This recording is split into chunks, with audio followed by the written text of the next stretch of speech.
தீர்க்க தரிசன புஸ்தகம் 9ஆம் அதிகாரம் அதனுடைய 17வது வசனம்.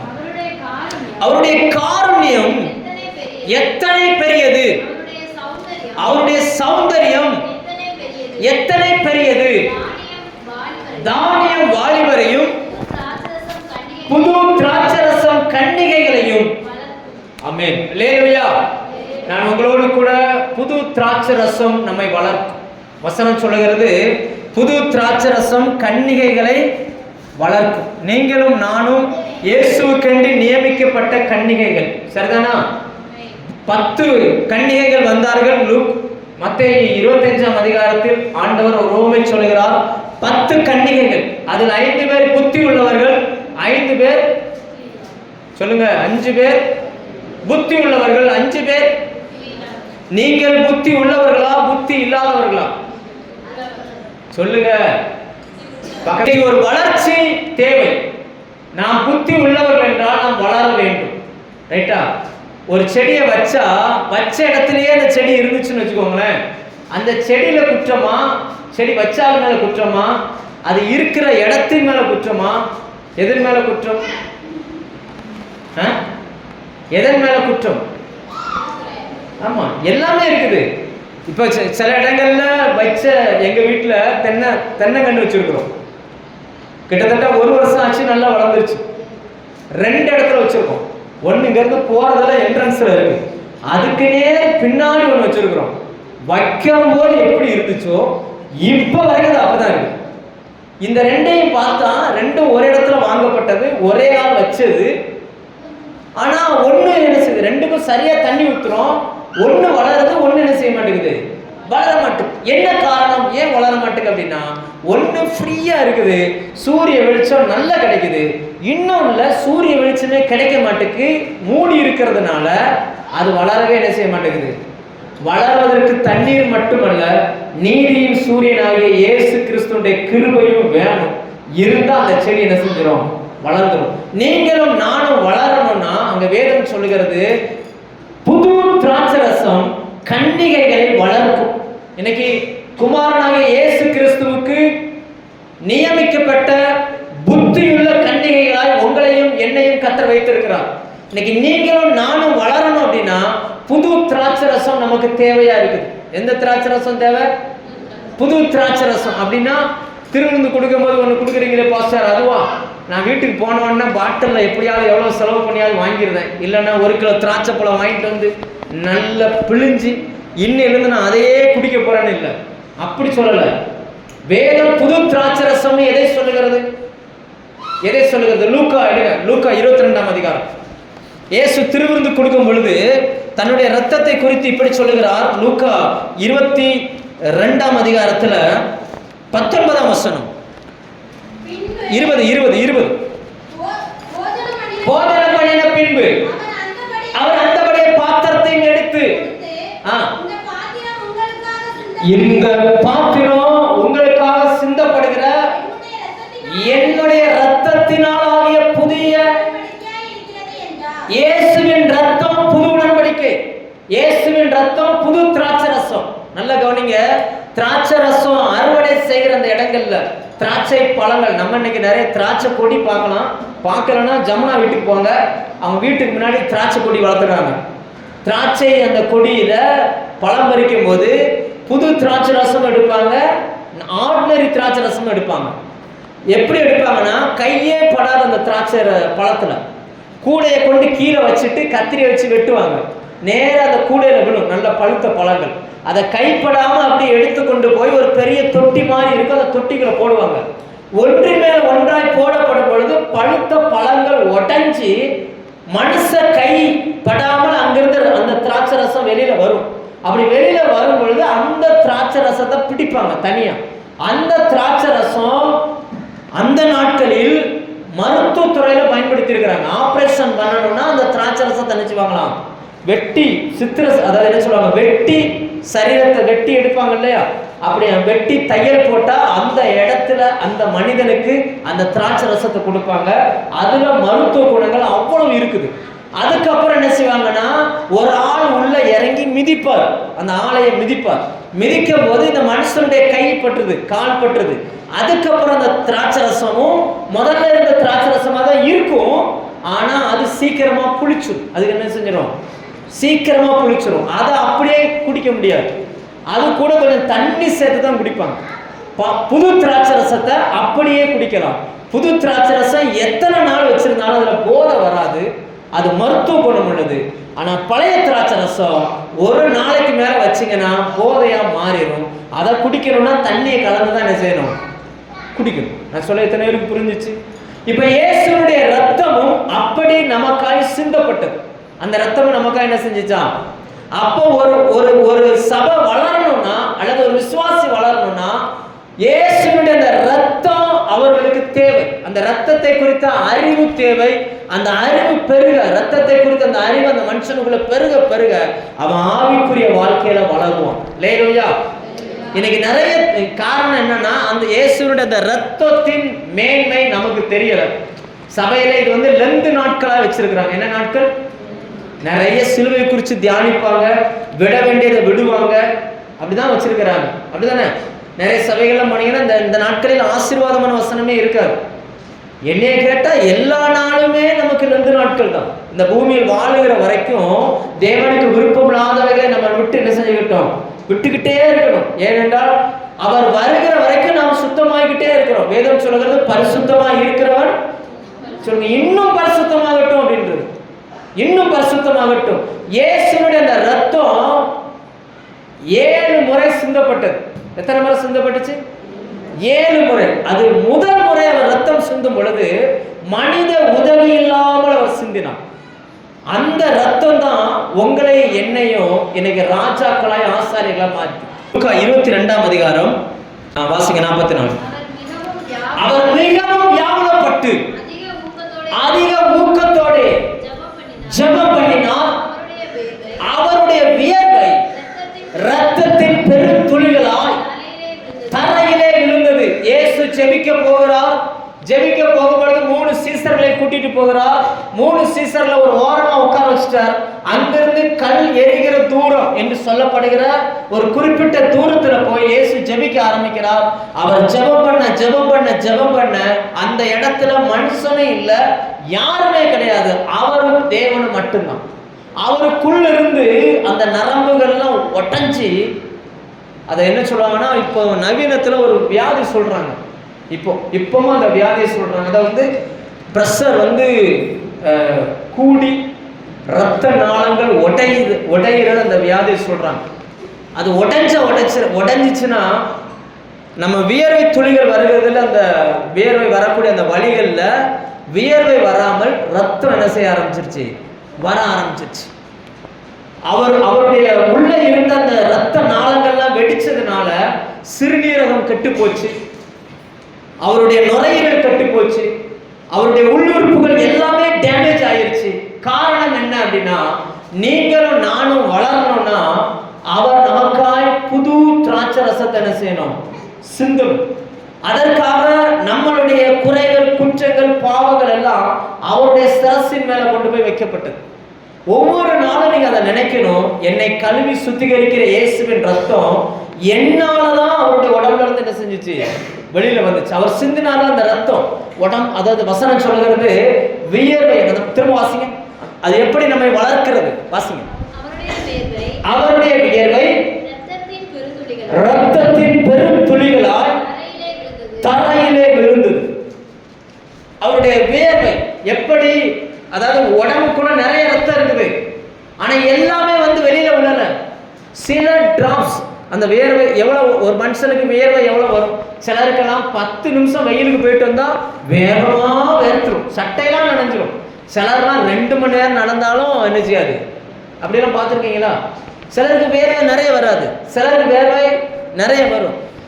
யாருக்காவது இந்த ப்ரெஷர் நேரம், பதட்டமான நேரம், அந்த மாதிரி நேரத்தில் கப்புன்னு வேர்த்துரும். சிலர் சொல்லுவாங்க, இப்போ திடீர்னு வேர்த்து சட்டையெல்லாம் நனைஞ்சிருச்சு.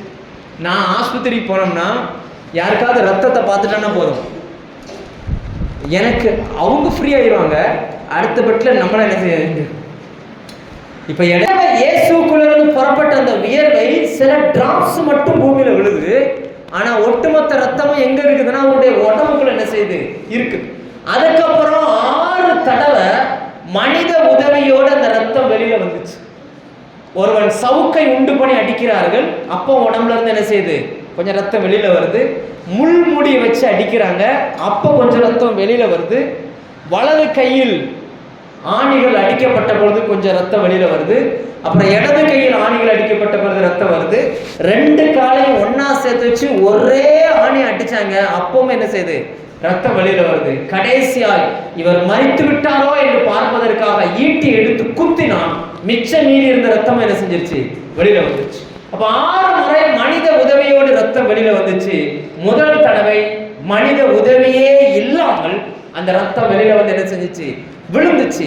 அந்த ரத்தம் தான் உங்களை என்னையும் ராஜாக்களாய் ஆசாரியர்களாய் என்ன செஞ்சிருக்குது மாற்றிருக்கு. லேலுயா. வாசிங்க வெளிப்படுத்தல் 1:6 வாசிங்க. நான் உங்களுக்கு முன்னுரை சொல்றேன், அதுக்கப்புறம் செய்திக்குள்ள போ. வெளிப்படுத்தல் 1:6 1ஆம் அதிகாரம் 6. நம்மிடத்தில் அன்பு கூர்ந்து தமது மிகுந்த இரக்கத்தினாலே நம்முடைய பாவங்களால நம்ம கழுவி தம்முடைய பிதாவாகிய பிதாவுக்கு முன்பாக நம்மை ராஜாக்களும் ஆசாரியர்களும். இந்த வசனத்துல முக்கியமான வார்த்தை என்னன்னா பிதாவுக்கு முன்பாக. ஏன்னா அவர் ரத்தம் சிந்தும் பொழுது அந்த ரத்தத்தை சீசர்கள் பார்க்கல, மனிதன் யாருமே பார்க்கல, பரலோக பிதா மட்டும் என்ன செஞ்சாரு பார்த்தோம். ஏன்னா அந்த ரத்தம் எதற்காக சிந்தப்பட்டது அப்படின்னா அந்த ரத்தம் தான் உங்களையும் என்னையும் ராஜாக்களாய் ஆசாரியர்களாய் இன்னைக்கு மாத்திருக்கு. லேலுயா. மீதி ரத்தங்கள் மனிதர்களுக்கு முன்பதாக சிந்தப்பட்டது. ஒவ்வொரு இடத்துல அவர் ரத்தம் சிந்தினதற்கும் ஒவ்வொரு அர்த்தங்கள் இருக்கிறது, ரைட்டா? ஆனா தேவனுக்கு முன்பதாக அவர் சிந்தின அந்த ரத்தம் புது திராட்சை ரசம். அவருக்குள்ள இருந்து வெளிப்பட்ட எப்படி அந்த பழங்கள் தானா உடைஞ்சி வெளியில ரத்தம் வருமோ, அதே போல இயேசு ஜெபிக்கும் பொழுது அவருடைய இருதயத்துல மனுஷனை குறித்த, தேவனை குறித்த, மீறுதலை குறித்த இதை நினைச்சு நினைச்சு நினைச்சு அவருக்குள்ள இருந்து அவருடைய இருதயம் அப்படியே ஒட்டஞ்சி ரத்தமும் வெளியில வந்துச்சு. லேலுயா. இப்ப பிரச்சனை என்னன்னா அந்த ரத்தம் உங்களை வளர்க்கும். உங்களை என்ன செய்யும்? ஆமா, நீங்க வளர்ந்திருக்கீங்களா இல்லையான்றதை மட்டும் நம்ம இப்போ செக் பண்ணி பார்ப்போம். ஒரு 3 பாயிண்ட் நம்ம வளர்ந்திருக்கிறோமா இல்லையான்றதை மட்டும் நம்ம செக் பண்ணி பார்ப்போம். ஆதியாகமம் 49 போவோம். அந்த புது ரத்தம் ஒரு மனுஷனை என்னவெல்லாம் செய்யும்? ஆதியாகமம் 49 11 வாசிங்க. 11ஆம் வசனம். அவன் தன்னுடைய கழுதை குட்டியை திராட்சை செடியிலும் தன் கோழியை கழுதையை நற்குல திராட்சை செடியிலும்.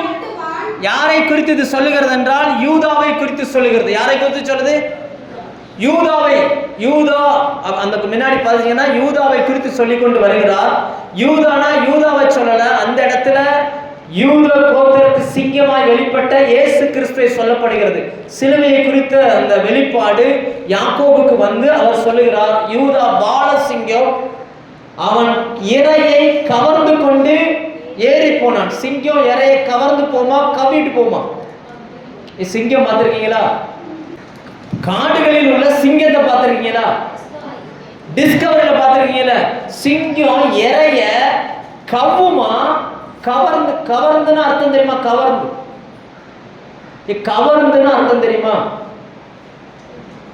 ராசபாண்டை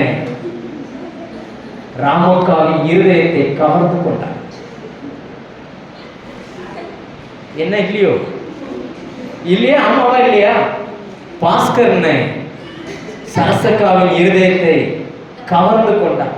இப்போ சரசகா கண்ணு யாரை பார்த்தாலும் பாஸ்கரனை பார்க்குற மாதிரியே இருக்கு. யார் பேசினாலும் பாஸ்கரனை பேச, இதுக்கு பேர் தான் கவர்ந்து கொள்வது. நான் சொல்ல புரியுதா? இதுக்கு பேர் தான் என்னது? கவர்ந்து கொள்வது. இயேசு உங்களை என்னையும் கவர்ந்து கொண்டார். நான் சொல்ல புரியுதா? எதை பார்த்தாலும் நமக்கு என்ன தோணுதுன்னா அவருடைய அன்பு தான் தோணுது. இவரே இவ்வளவு செய்யும் பொழுது அவர் எவ்வளவு செய்வார் இந்த தோணுது பாத்தீங்களா? இதுக்கு பேர் தான் என்னதுன்னா கவர்ந்து கொள்வது. அவர் தன்னுடைய அன்பினால் நம்ம என்ன செஞ்சாராம்? இப்ப சிங்கம், இயேசு சொல்றாரு, யூதா பால சிங்கம் அது இறைய கவிட்டு போலையாம். எப்படி போச்சான்? கவர்ந்து கொண்டு ஏறி போனான். இயேசு உங்க இருதயத்தையும் என் இருதயத்தையும் கவர்ந்து கொண்டார். அவர் இங்க இல்ல, பரலோகத்துக்கு என்ன செஞ்சுட்டாரு? ஏறி போனான். அடுத்த வசனம் சொல்லுகிறது, கிள சிங்கம் போலும் மடங்கி படுத்தான், அவனை எழுப்புகிறவன் யார்? அவருடைய சிலுவை காட்சி சொல்கிறார். சிலுவையில அவருடைய மரணத்துக்கு பிறகு அவரை இறக்கும் பொழுது அவர் எப்படி படுத்தாராம்? மடங்கி படுத்தான். எப்படி படுத்தாரு? சேலையை மடிப்பீங்கல்ல, சேலையை மடிக்கும் போது அது என்ன செய்வீங்க? அப்படி மடங்குது பார்த்தீங்களா? இயேசுனுடைய சரீரம் சிலுவையிலிருந்து இறக்கப்படும் பொழுது, ஏன்னா உடம்பெல்லாம் காயம், எலும்புகள் கட்டு விட்டது, அதால அந்த சரீரத்தால நிக்க முடியல, அப்படியே மடங்குது, தலை காலும் போகுது பின்னாடி, அப்படி மடங்கி படுத்தான். இதை எழுப்புகிறவன் யார்? நீங்க லூக்கா 23 அதிகாரம் படிச்சீங்கன்னா அங்க இயேசு இந்த காட்சியை லூக்கா எழுதுகிறார். எடுங்க லூக்கா இதை எப்படி எழுதுகிறார் பாருங்க. அவரை சிலுவையிலிருந்து இறக்கின பொழுது அதை பார்த்தவர்கள் தங்கள் மார்பில் அடித்துக்கொண்டு அழுதார்கள். 48. இந்த காட்சியை பார்க்கும்படி கூடி வந்த ஜனங்கள் எல்லாரும் சம்பவித்தவர்களை பார்த்தபோது தங்கள் மார்பில் அடித்துக் கொண்டு அழுதார்கள். ஏனென்றால் கடலில் மேல் நடந்த அந்த கம்பீரமான இயேசு கிறிஸ்து சிலுவையில் அடிக்கப்பட்ட பிறகு மடங்கி படுத்தார். குஷ்டரோகிகள் மேல கையை வச்சு அந்த கை இப்போ செயல்படல, அவரால் பேச முடியல, ஏன்னா அவருடைய சரீரத்தில் ஜீவனே இல்லை. டோட்டல் அப்படியே சரீரத்தை பார்த்தீங்கன்னா எலும்பும் சதையும் அப்படியே கொலன்னு சொல்லி அங்கும் இங்கும் ஒட்டி வைக்கப்பட்டிருக்கிறது. அது மனுஷ சரீரமானே தெரியல. அததான் ஆதியாகமம் 49 வசனம் சொல்லுகிறது, கிள சிங்கம் போல் மடங்கி படுத்தான், அவனை எழுப்புகிறவன் யார்? அப்படியே வரிசையா வரும் பொழுது அடுத்து அவர் தன்னுடைய கழுதைக்குட்டியை எங்க கட்டுவாராம்? சொல்லுங்க, கழுதைக்குட்டி எங்க கட்டுவாராம்? நற்குல திராட்சை செடியிலும். அந்த கழுதைக்குட்டியா? அந்த கழுதைக்குட்டியா? நாம தான் அந்த கழுதைக்குட்டி.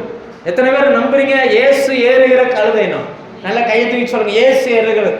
இயேசு ஏறாதாங்க உங்களுக்கு மரியாதை. இயேசு ஏறலாம் உங்களுக்கு மரியாதையே இல்லை. இயேசு ஏறினால் ஜனங்கள் உங்களை ராஜாவா ஏற்றுக்கொள்வார்கள். உங்களுக்கு முன்பதாக தங்கள் வஸ்திரங்களை விரிப்பார்கள். இயேசு உங்க மேல இருந்தான்னா உங்கள் நிமித்தம் அவர் துதிக்கப்படுவார். அந்த பவனியில வரும்பொழுது கழுதை யாருமே புகழல. எல்லாரும் யார புகழ்ந்தாங்கன்னா கழுதையின் மேல் ஏறி இருந்தவரை என்ன செஞ்சாங்க? புகழ்ந்தார்கள். நீங்கள் அவரது கழுதைக்குட்டி என்றால் உங்களை எங்க கொண்டு அவர் கட்டுவார்னா உயர் குல திராட்சை செடியா கொடியா? என்ன போட்டிருக்குது? திராட்சை செடி போட்டிருக்கா? திராட்சை செடியில் கட்டுவான். யார் அந்த திராட்சை செடி? யோவான் 15:1 சொல்லுகிறது. இயேசு சொல்லுகிறார், நானே மெய்யான திராட்சை செடி. அப்போ உங்களை கொண்டு வந்து அந்த இயேசு என்கிற அந்த திராட்சை செடியில, அது உயர் குல திராட்சை செடி, அதுல கட்டுவோம். எத்தனை பேர் இயேசுவோடு நான் கட்டப்பட்டிருக்கிறேன் அப்படின்னு சொல்றவங்க கரையில பேருக்கு அலையிலே சொல்லுவாங்க. அல்லேலூயா. அன்பின் கயிறுகளால் நம்மை கட்டி வைத்திருக்கிறார். நமக்கும் இயேசுவுக்கும் இடையில கட்டாயமா இல்லை. யாராவது கட்டாயமா வந்திருக்கிறீங்களா? சர்ச்சுக்கு வரணும், தலையை வெட்டிடும் பார்த்துக்கோ அப்படின்னு யாராவது உங்களை கட்டாயப்படுத்தினாங்களா? நீங்க இன்னைக்கு வந்திருக்கிறீங்கன்னா அன்பின் கயிறுகளினால் உங்களை கட்டி கர்த்தர் இழுத்து கொண்டு வந்திருக்கிறார். அல்லேலூயா.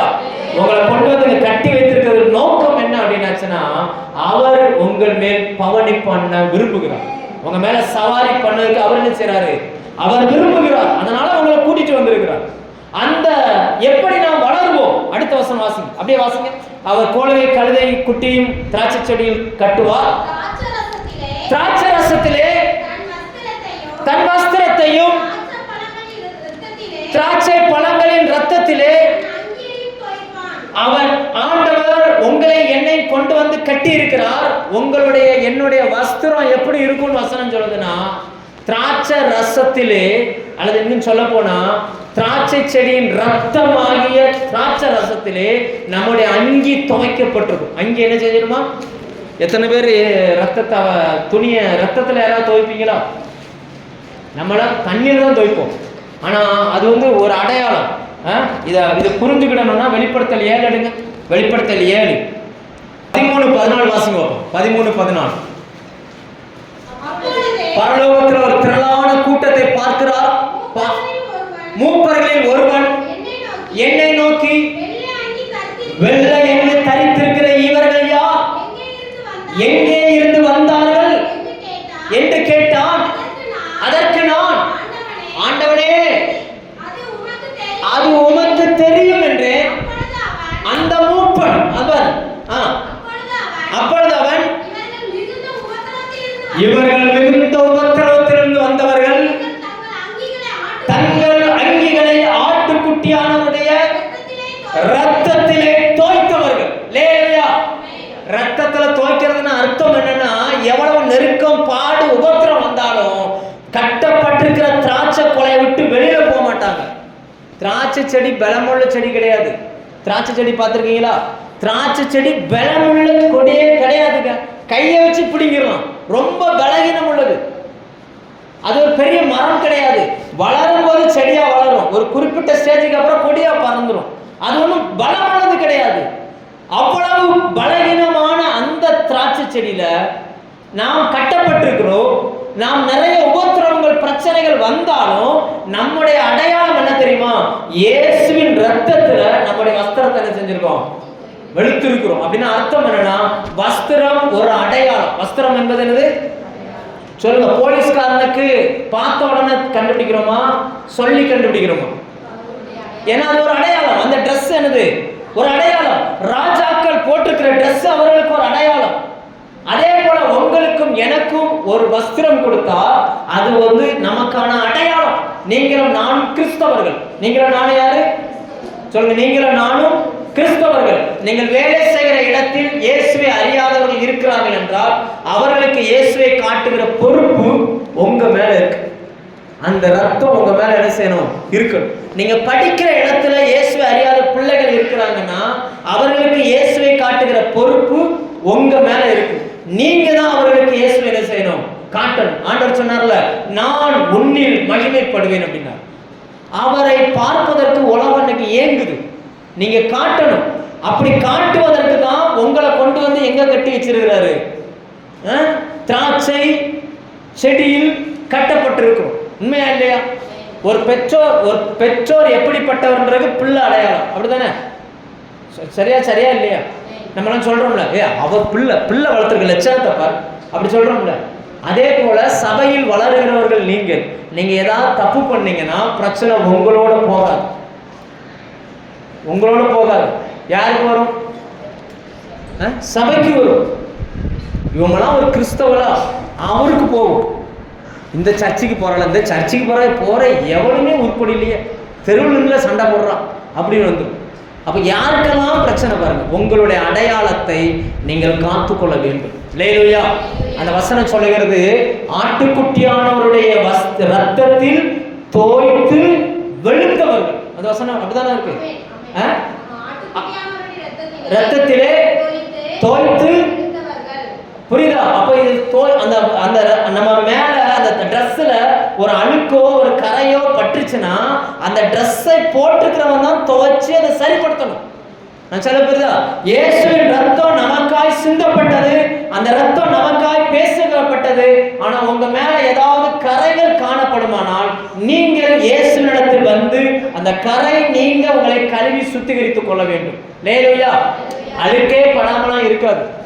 ஒண்ணுமே இல்லாட்டாலும் நம்ம உடம்புல இருக்கிற வியர்வைக்கே இல்லையா? நான் ஒரு நாள் போட்ட சட்டை மறுநாள் என் சட்டையை வேற யாரும் போட மாட்டாங்க, போட முடியாது. ஏன்னா நம்ம உடம்புல இருக்கக்கூடிய அந்த வியர்வை வாடையே அழுக்கு இல்லாட்டாலும் நம்மளால என்ன செய்ய முடியாது, போட முடியாது. உடனே நம்ம அந்த சட்டையை துவைக்கிறோம். அதே போல தினந்தோறும் தேவ சமூகத்தில் உங்கள் இருதயத்தை இயேசுவின் ரத்தத்தால் கழுவப்பட்டவர்களாய் நாம் நிற்கும். அப்படி கழுவப்பட தான் நம்ம வளர்ந்த முடியும். லேலுயா. நம்ம பிரச்சனை என்ன தெரியுமா? நம்ம அதுக்கு முக்கியத்துவம் கொடுக்கறதே இல்லை. நம்ம எதுக்கு முக்கியத்துவம் கொடுக்குறோம்? எனக்கு ஒரு வீடு வேணும், எனக்கு ஒரு வேலை வேணும், எனக்கு ஒரு கல்யாணம் வேணும், எனக்கு ஒரு கார் வாங்கணும், என் பிள்ளைய அப்படி ஆக்கணும், இப்படி ஆக்கணும், அப்படி ஆக்கணும். கர்த்தர் சொல்வார், முதல்ல நீ சரிப்படு, இவைகள் எல்லாம் உனக்கு என்ன செஞ்சிடும். வசனம் அப்படிதான் சொல்லுது, முதலாவது தேவனுடைய ராஜ்யம். நீ இதை சரிப்படுத்து, மீதி எல்லாம் உனக்கு என்ன செஞ்சிடும். கர்த்தர் தருவாருங்க, தராம இருக்க மாட்டார். கர்த்தர் உங்களுக்கு தருவார். தேவன் உங்களுக்கு நமக்கு தராம வேற யாரு கொடுக்க போறாங்க? நீங்களே உங்க பிள்ளைக்கு சோறாக்கி வச்சிருக்கிறீங்க. உங்க பிள்ளை மண்ணில் விளையாண்டுட்டு வருது, உடனே சோத்தை போட்டுனா சாப்பிட்டு அப்படி கொடுப்பீங்களா? நீங்க என்ன செய்வீங்க? ஃபர்ஸ்ட் கையை கழுவிட்டு வா. அவன் சொல்றான், அம்மா எனக்கு பயங்கர பசிமா அப்படின்றான். உடனே ஐயோ என் பிள்ளைக்கு பசிச்சிருச்சு அப்படின்னு சோறை போட்டு கொடுத்துருவீங்களா? பசிச்சாலும் சரி என்ன செஞ்சாலும் முதல்ல கையை கழுவிட்டு வா, அதுக்கப்புறம் நீ என்ன செய். நம்ம சொல்லுவோம்ல, பொல்லாதவர்களாகிய நாமளே இவ்வளவு அறிவோடு செயல்பட்டால் தேவன் எவ்வளவு அறிவுள்ளவராக இருக்கிறார். அவர் நம்முடைய வாழ்க்கையில் இருக்கக்கூடிய நம்முடைய குறைகள் குற்றங்களை தேவ சமூகத்தில் அறிக்கையிடும். இல்லையா? ஜெபம் பண்ண வரும்போது தேவ சமூகத்தில் உட்காந்து ஃபர்ஸ்ட் ஜெபம் பண்ணுங்க. சர்ச்சைக்கு வந்தோன்னு பைபிள் என்ன சொல்லுது? நீ பலி செலுத்த வரும் பொழுது அங்க நின்று உன் பேரில் யாருக்காவது குறை இருக்கான்றதை ஃபர்ஸ்ட் பாரு. பார்த்துட்டு குறை இருக்குன்னா காணிக்கையை வச்சுட்டு நீ போய் ஒப்புரை வாங்கிட்டு அப்புறம் இங்க வா அப்படின்றாங்க. நம்ம இங்க சண்டை போட்டுட்டு அப்படியே இங்க வந்து உட்காந்துக்கிட்டு நான் வளரணும். எப்போ வளருவீங்க? அம்மா சமைச்சு வச்சிருக்கிற மட்டன் சாப்பாடு பிள்ளைக்கு தான், அதை சாப்பிடுகிற பிள்ளை நல்லா வளரும். ஆனா கை அழுக்கால இருக்குது, கையில் அழுக்கு பிறண்டிருக்கு, சாணியில உருண்டுட்டு வந்திருக்குது. இதை குளிப்பாட்டாம கை கழுவாம இதுக்கு எப்படி சாப்பாடு கொடுக்குறது? யாராவது அப்படி செய்வீங்களா? எவ்வளவு அப்படி செஞ்சாங்கன்னா அந்த அம்மா எப்படிப்பட்ட அம்மாவா இருப்பாங்க? எவ்வளவு பெரிய சோம்பேறி இல்லையா? சொல்லுங்க, ஆமாவா இல்லையா? அப்போ உங்களுடைய அடையாளம் எதுல இருக்குன்னா, நீங்கள் எங்கே கட்டப்பட்டு இருக்கிறீர்களோ அந்த சாரம் உங்களுடைய வஸ்திரத்தில் வெளிப்பட வேண்டும். அந்த திராட்சை செடியில கொண்டு கட்டினதுனால அந்த திராட்சை செடியில வருகிற அந்த கனியில அந்த பழத்திலிருந்து வரக்கூடிய அந்த அந்த அந்த என்ன சொல்லுவாங்க, திராட்சை சாறு அந்த வஸ்திரத்துல படணும். அப்படி பட்டுச்சுன்னா அது அடையாளம், இது திராட்சை ரசத்துல கட்டப்பட்டிருக்கு, துவைக்கப்பட்டிருக்கு. ரைட்டா? இயேசுவினுடைய அந்த ரத்தம் எப்பவுமே நன்மையானவர்களை பேசும். அந்த ரத்தம் எப்ப என்ன பேசுது? எபிரேயர் 12:24 வாசிச்சு பாருங்க.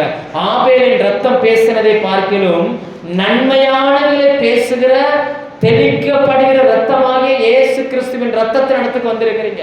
அப்ப உங்க மேல இருக்கிற இயேசுவின் ரத்தம் நன்மையானவர்களை பேசுதுன்னா நீங்களே எதை தான் பேசணும்? சொல்லுங்க, நீங்களே எதை தான் பேசணும்? அதுல 2 பேரும் ஆண்டவர் கம்பேர் பண்ணுகிறார். ஒன்னு ஆபேல், இன்னொன்னு இயேசு. ஆபேலும் சகோதரர்களால் கொல்லப்பட்டவன். யார் ஆபேலை கொண்டது? யாரு சொல்லுங்க? ஆபேலை கொன்றது யார்?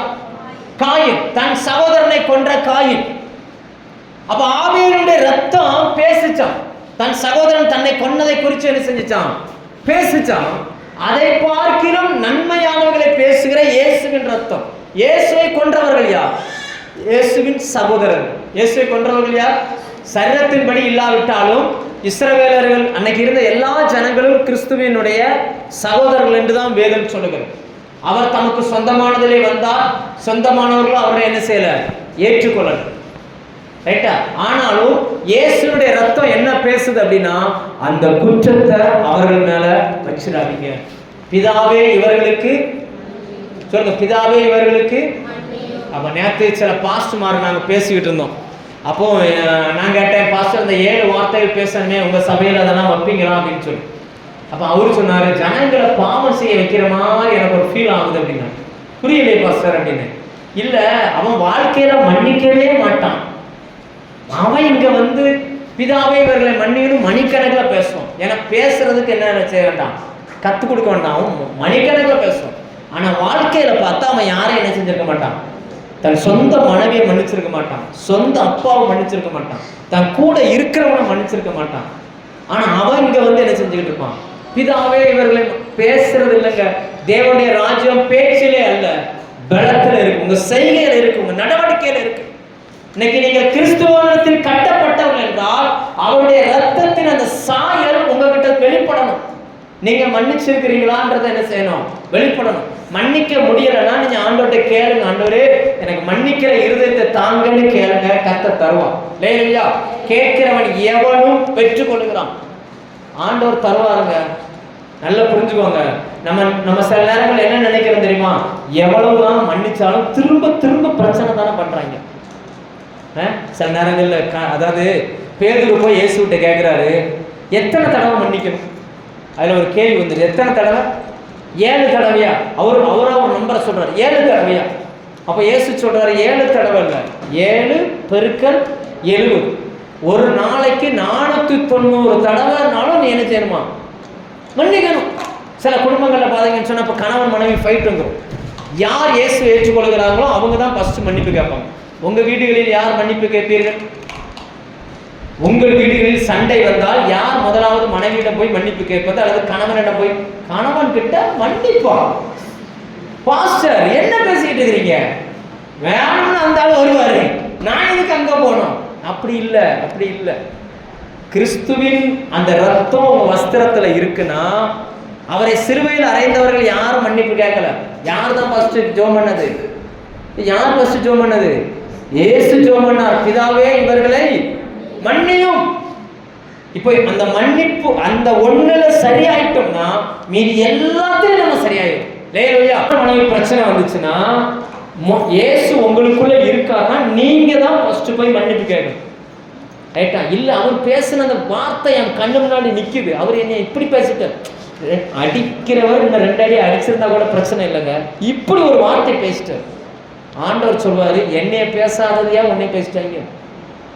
சொல்லுங்க. தன்னைத்தான் வெறுத்து தன் சிலுவை எடுத்துக்கொண்டு வருவதுன்னா என்ன அர்த்தம்னா, ஃபர்ஸ்ட் உங்களையே நீங்க வெறுக்க பழகுங்க. மனிதர்கள் உங்களை பேசுகிற அந்த வார்த்தையை மன்னிக்க பழகுங்க. அவன் தீமை செஞ்சாலும் அவனுக்கு நன்மை செய்து பழகுங்க.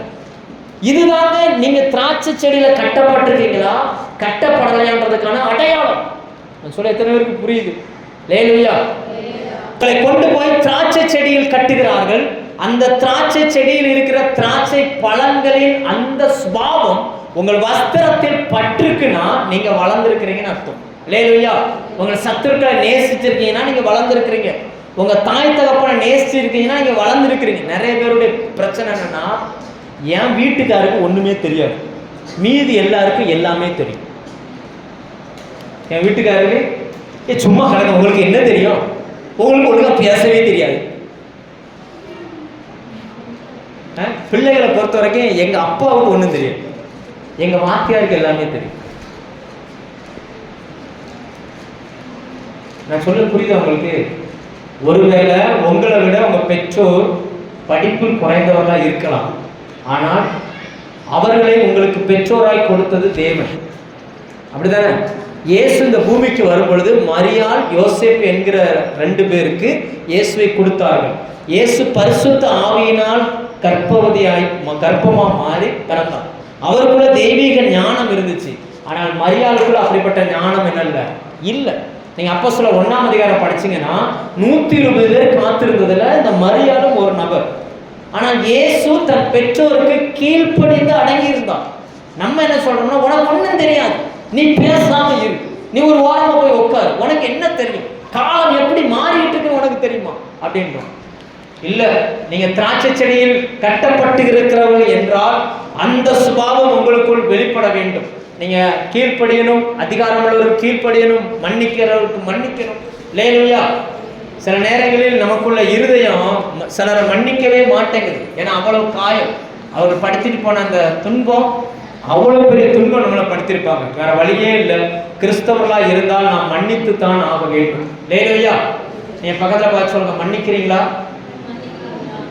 சொல்லுங்க, பின்னாடி சொல்லுங்க, மன்னிக்கிறீங்களான்னு கேளுங்க. என்னாச்சு? இன்னும் அப்படியே சைலண்ட் ஆயிட்டீங்க. மன்னிக்கிறீங்களா? வாங்குவதில் அல்ல, கொடுப்பதில் பாக்கி. ரைட்டா? என்கிட்ட வந்து அவன் மன்னிப்பு கேட்கணும்னு காத்திருக்கிறதுல இல்லை, நான் போய் மன்னிப்பு கேட்கறதுல தான் பாக்கி. ஏன்னா மன்னிப்பு கேட்கணும்னா இருதயம் உடையும், சுயம் குத்தும், அது மாம்சம் கேட்க விடாது. ஆண்டவர் சொல்லுவார், நீ கேட்டா என் பிள்ளை. பிசாசு பக்கத்துல வந்து சொல்லுவான், நீ அவருக்குள்ளே இருக்க விரும்புறியா, இல்லை அந்த ஆள் மூஞ்ச பார்த்து மன்னிப்பு கேட்க தோணுமா?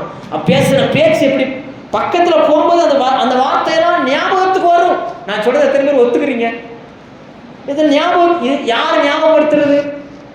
நம்ம பக்கத்துல இன்னும் சொல்லிட்டே இருப்பான், ஏய் உன்னைய பார்த்து நான் அப்படி பேச, பக்கத்து வீட்டுக்காரி உன்னைய பார்த்து இப்படி பேசியிருக்கா, நீ அவட்ட போய் மன்னிப்பு கேட்க போற.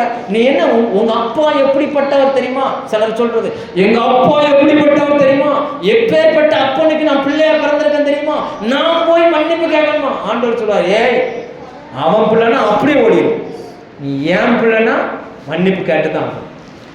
நீங்க எந்த செடியில் கட்டப்பட்டு இருக்கிறீர்கள் சொல்லுங்க. அரளி செடியில் கட்டப்பட்டிருந்தால் அரளி விதை மனுஷனை கொன்றும், திராட்சை விதை மனுஷனை வாழ வைக்கும். திராட்சை பழத்தின் சுபாவம் என்ன? நியாயாதிபதிகள் 9ஆம் அதிகாரம் எடுங்க. அங்கே மரங்களுக்குள்ள ஒரு போட்டி. அது கடைசியில திராட்சை செடியை போய் ராஜாவாக்க சொல்லிட்டாங்க. அப்ப திராட்சை செடி என்ன சொல்லுதுன்னு பாருங்க. 12:13 வாசிங்க. 9ஆம் அதிகாரம் 12ஆம் வசனம் 13ஆம் வசனம். அப்பொழுது மரங்கள் திராட்சை செடியை பார்த்து, நீ வந்து எங்களுக்கு ராஜாவாயிரு என்றது. அதற்கு திராட்சை செடி, தேவர்களையும் மனுஷர்களையும் மகிழ பண்ணும் என்னும். அப்ப திராட்சை ரசத்தினுடைய தன்மை என்னன்னா, தேவனையும் சந்தோஷப்படுத்தும், மனுஷனையும் சந்தோஷப்படுத்தும். ரைட்டா? மன்னிப்பு கேட்கறதுல, இயேசுவிட மன்னிப்பு கேட்க நமக்கு நாவு வேகமா வந்துடும். இயேசுவா என்னை மன்னிச்சுங்கப்பா, அது வேகமா வந்துடும். தேவனை சந்தோஷப்படுத்துகிறோம். அதோட நிக்கல. அடுத்த வசனம் சொல்லுகிறது, அது மனுஷனையும் சொல்லுங்க, தேவனையும் மனுஷனையும், தேவனிடத்திலும் மனுஷனிடத்திலும் ரெண்டு பக்கமும் சந்தோஷப்படுத்தும். நாம ஒரு பக்கம் மட்டுமே சந்தோஷப்படுத்தினா எப்படி இருக்கும்? நீங்க தோசை சொல்றீங்க, ஒரு பக்கம் மட்டும் வெந்திருக்கு, ஒரு பக்கம் வேகல, ஒரு பக்கம் திருப்பி போடவே இல்லை. அந்த தோசை சாப்பிட முடியுமா? ஆண்டவர் தான் சொன்னார், திருப்பி போடாத அப்பம். நம்ம அப்பம் சொல்ற மாட்டோம், தோசை தான் சொல்லுவோம். அதனால சொல்றேன், திருப்பி போடாத தோசைகளை போல் நம்ம வாழக்கூடாது. பக்கத்துல பார்த்து சொல்லுங்க, திருப்பி போடாத தோசை போல வாழாதீங்க. அது யாருக்கும் பிரயோஜனம் இல்லை. யாருக்காக பிரயோஜனமா? யாருக்கும் பிரயோஜனம் இல்லை. தேவனிடத்தில் மட்டுமல்ல, மனிதனிடத்திலும் மன்னிப்பு கேட்டுக்கொள்ளுங்கள். தேவனிடத்தில் மட்டும் இல்லை, மனுஷனையும் நேசிங்க. நாம் நம்மை போல பலகீனம் உள்ள மனிதர்களோடு நாம் வாழ்கிறோம். லேலுயா, நான் சொல்ல புரியுதா? நம்மலாம் மனுஷனுடைய எண்ணமே எப்பவுமே நம்ம சரியா இருக்கிறோம், மற்றவன் கெட்டவன் நம்ம நினைக்கிறோம். அப்படி கிடையாது. இந்த பூமியில் எல்லா மனிதனுமே தவறு செய்யக்கூடிய மனிதர்கள். தப்பு செய்யக்கூடிய சந்தர்ப்பம் உங்களுக்கு அமையல, அவனுக்கு அமைஞ்சிருக்கு. அவ்வளவுதான் வித்தியாசம். ஆண்டவர் தப்பு செய்ய விடாம உங்களை பாதுகாத்து கொண்டா, அதனால நீங்க நீதிமானா இருக்கிறீங்களே தவிர, சந்தர்ப்பம் அவனுக்கு அமைஞ்சது போல உங்களுக்கும் அமைஞ்சிருந்தனா நீங்களும் அப்படித்தான் என்ன செஞ்சிருப்பீங்க. நான் சொல்லுது ஒத்துக்கிறீங்களா? அது உண்மை. அப்ப கர்த்தர் நம்ம என்ன செஞ்சிருக்கிறாருன்னா பாதுகாத்து இருக்கிறார். இங்க பாருங்க, நீதிமான ஆண்டவர் என்ன சொல்றாருன்னா பனைக்கு சொல்லுகிறார். நீதிமான் பனையை போல் செழிப்பான். ஏன் பனைமரத்தை ஆண்டவர் அங்க சொல்றாருன்னா, அந்த இஸ்ரேல் தேசத்துல பனைமரமே கிடையாது. அங்க ஃபுல்லா திராட்சை, அந்த இது என்னது பேரிச்ச மரம் தான் இருக்கும். அப்படி இல்லைன்னா கல்ஃப் கண்ட்ரியில் வேலை செய்யறவங்க கேட்டு பாருங்க, அங்க இருக்கிறதெல்லாம் அந்த பேரிச்சை மரம் தான் இருக்கும். பேரிச்சை மரம் சாதாரண நாட்கள்ல 300-400 கனி கொடுக்கும். அந்த அந்த பாலைவனத்துல பேரிச்சை மரத்தை தவிர வேற எதுவுமே வளராது. இங்க இருந்து வாழை மரம்லாம் அங்க கொண்டு போய் நட்டு வைக்கவே முடியாது. நீங்க கல்ஃபில் வேலை செய்யறாங்களா, துபாய் இந்த மாதிரி இடங்களை அவங்ககிட்ட கேட்டு பாருங்க, இங்க இருந்து எதுவுமே அங்க முளைக்கவே முளைக்காது. ஆனா அந்த பேரிச்சை மரம் மட்டும் என்ன செய்யுமா? செழிப்பா வளரும். எவ்வளவுக்கு எவ்வளவு வெயில் கூடுதோ அவ்வளவுக்கு எவ்வளவு அந்த பேரிச்சை மரத்துல கனிகள் கூடும். சாதாரண நாட்களில் 200-300னா எவ்வளவுக்கு எவ்வளவு வெயில் வருதோ அவ்வளவுக்கு எவ்வளவு 7000, 8000, 10,000 காய்ச்சி தொங்கும். வெயில் காலத்துல வெளியிலே வர முடியாது. ஆனா இந்த மரம் என்ன செய்யுமா?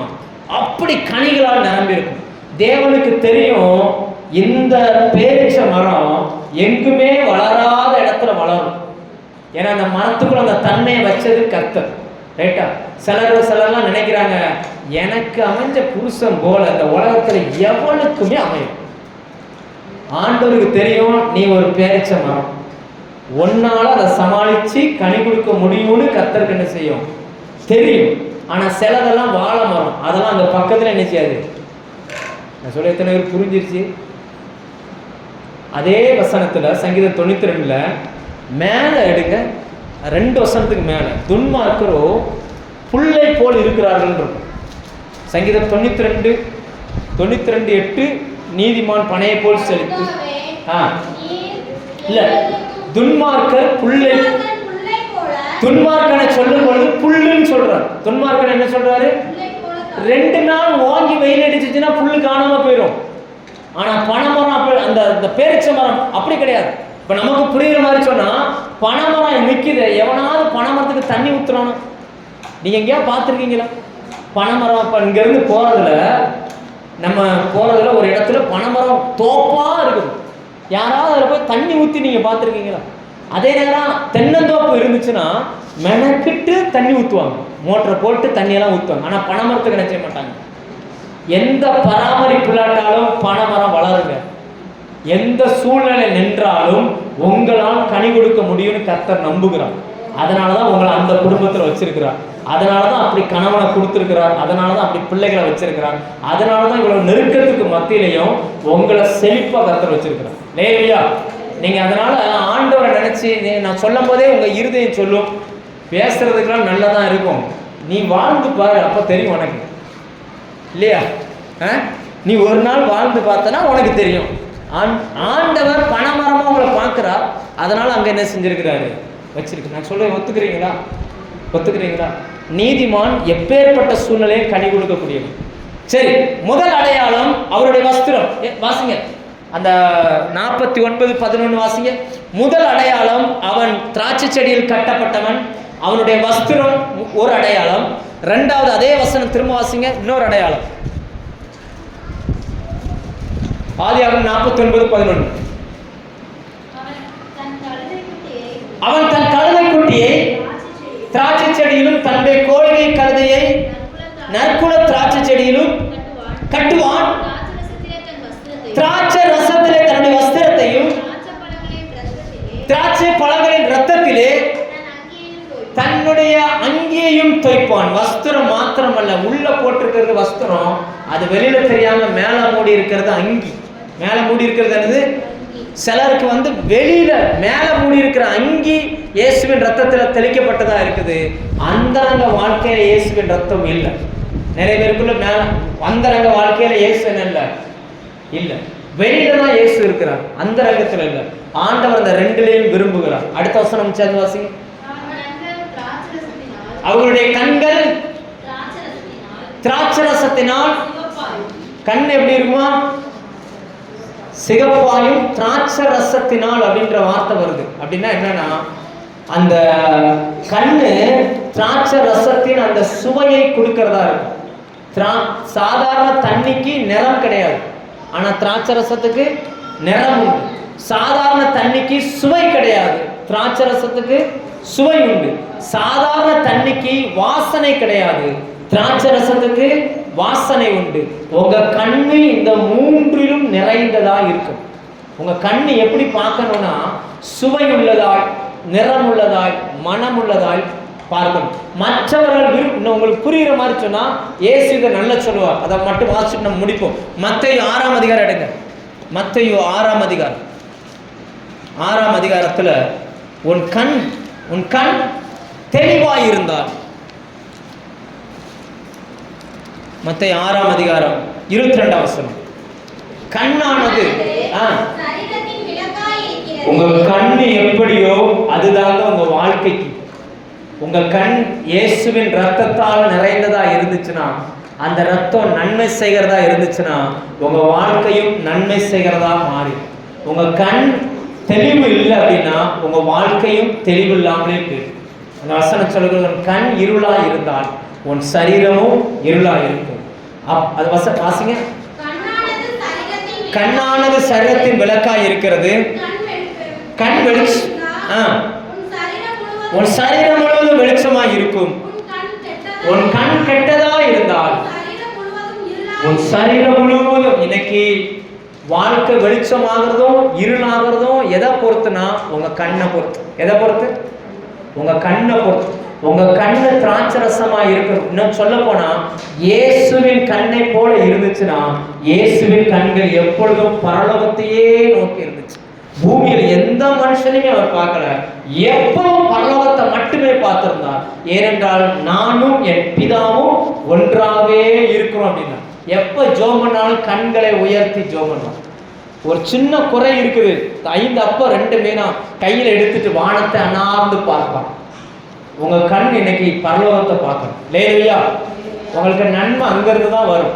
உங்களுக்கு ஒரு வீடு வேணுமா, யார் இடம் தருவா, யார் அது தருவான்னு பார்க்காதீங்க, தேவனை பாருங்க. உங்களுக்கு வேலை வேணுமா, அவரை பாருங்க. உங்களுக்கு திருமணம் தேவையா, அவரை பாருங்க. படிப்புல உயர்வு வேணுமா, அவரை பாருங்க. உங்க கண்ணு அங்க பார்த்துச்சுன்னா சரீரம் வெளிச்சமாயிடும். உங்க கண்ணு அங்க பார்க்கறத விட்டுட்டு இங்க பார்த்துச்சுன்னா சரீரம் என்னவா மாறிடுமா, இருளாயிடும். அப்போ உங்க முழு சரீரமும் எதனுடைய கண்ட்ரோல் இருக்குன்னா உங்க கண்ணின் கண்ட்ரோல் இருக்கு. லேலோயா, வேலை இருக்குது. கண் நல்ல பைபிள் படிங்க. உங்க கண்ணு எப்பவுமே திராட்சை ரசத்தின் அந்த தன்மையில என்ன செஞ்சிருக்கணும், நிரம்பி இருக்கணும். எப்பவுமே அதுல நிரம்பி இருந்துச்சுன்னா உங்க வாழ்க்கை வெளிச்சமா இருக்கும். வெளிச்சம் எதற்கு தேவைன்னா உங்களுக்கு தேவையில்லை, ஆனா உங்களை சுற்றி இருக்கிறவங்களுக்கு தேவை. உங்களை சுற்றி இருக்கிறவங்க இருள்ல இருக்கிறாங்க, இருள்ல தான் வெளிச்சத்தின் வேலை இருக்குது. உங்களை கர்த்தர் வெளிச்சமா மாற்றி இருள் நிறைந்த இடத்துல கொண்டு போய் பயன்படுத்த விரும்புகிறார். லேலோயா, எவ்வளவுக்கு எவ்வளவு வெளிச்சம் வீசுதோ, எவ்வளவுக்கு எவ்வளவு தூரத்துல வீசுதோ, அவ்வளவுக்கு எவ்வளவு ஜனங்கள் உங்க பக்கத்துல வருவாங்க. சொல்ல புரியுதா? அவ்வளவுக்கு எவ்வளவு ஜனங்களால் நீங்க நேசிக்கப்பட்டவங்களா இருப்பீங்க, ஜனங்கள் உங்களுக்கு உதவி செய்கிறவங்களா இருப்பாங்க. லேலோயா, புது திராட்சை ரசம் கன்னிகையை வளர்க்கும். நீங்கள் இயேசுவின் கன்னிகையா இருந்தால் நீங்கள் வளருவீர்கள். 2 பாயிண்ட் பார்த்தோம். 1, உங்க வஸ்திரம் அவருடைய ரத்தத்தால் நிரம்பி இருக்கும். 2வது, உங்க கண் அவருடைய ரத்தத்தால் நிரம்பி இருக்கும். இயேசுவின் ரத்தத்துக்கு யாரையுமே தப்பாவே பார்க்க தோணாது. உங்க கண்ணு யாரையுமே என்ன செய்யக்கூடாது, தப்பா பார்க்கக்கூடாது. எப்பவுமே நல்லவைகளை மட்டுமே பார்ப்பதற்கு பழகிக் கொள்ளுங்கள். நீங்க மற்றவங்களை பாராட்டுங்க, உங்களுக்கும் பாராட்டு கிடைக்கும். நீங்க மற்றவங்களை உயர்வா பேசுங்க, உங்களையும் எல்லாரும் என்ன செய்வாங்க. நீங்க மற்றவங்களை குறை சொன்னீங்கன்னா உங்களையும் எல்லாரும் என்ன செய்வாங்க. யாரையும் குறை சொல்லாதீங்க, நல்ல உயர்வா பேசுங்க, ஒன்றும் பிரச்சனை இல்லை. மூச்சு போனா எல்லாமே போச்சு, ஆனா வாழ்கிற வரைக்கும் யாரையும் குறை சொல்லாதீங்க, தப்பானதை பார்க்காதீங்க, சரியானபடி கிறிஸ்துவ மட்டும் பார்க்க பழகிக் கொள்வோம். லேலூயா.